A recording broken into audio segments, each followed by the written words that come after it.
नमाजी और शैतान का वाकया। एक शख्स अंधेरी रात में फजर की नमाज पढ़ने के लिए घर से निकला। अंधेरे की वजह से उसे ठोकर लग गई और वो मुंह के बिल कीचड़ में गिर गया। कीचड़ से उठकर वो घर वापस आया और लिबास तब्दील करके दोबारा मस्जिद की तरफ चल दिया।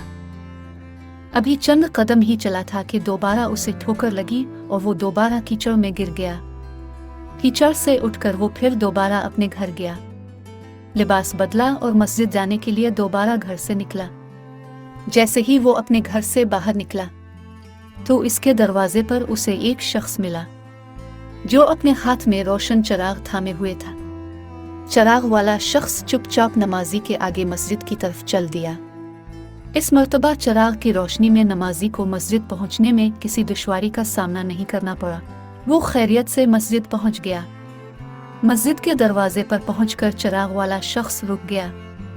नमाजी से छोड़कर मस्जिद दाखिल हो गया और नमाज अदा करने लगा। नमाज से फारिग होकर वो मस्जिद के बाहर आया तो वो चिराग वाला शख्स इसका इंतजार कर रहा था ताकि इस नमाजी को चिराग की रोशनी में घर छोड़ आए। जब नमाजी घर पहुंच गया तो नमाजी ने अजनबी शख्स से पूछा, आप कौन हैं? अजनबी बोला, सच बताऊं तो मैं इब्लीस हूँ।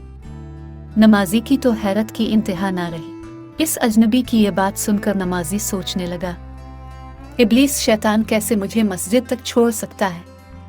इसका काम तो लोगों को बहकाना है। तो इस शख्स ने बड़ी हैरत के साथ इब्लीस से पूछा, तुझे तो मेरी नमाज रह जाने पे खुश होना चाहिए था, मगर तुम तो चिराग की रोशनी में मुझे मस्जिद तक छोड़ने आए। इब्लीस ने जवाब दिया कि जब तुम्हें पहली ठोकर लगी और तुम लिबास तब्दील करके मस्जिद की तरफ पलटे तो अल्लाह ताला ने तेरे सारे गुनाह मुआफ फरमा दिए।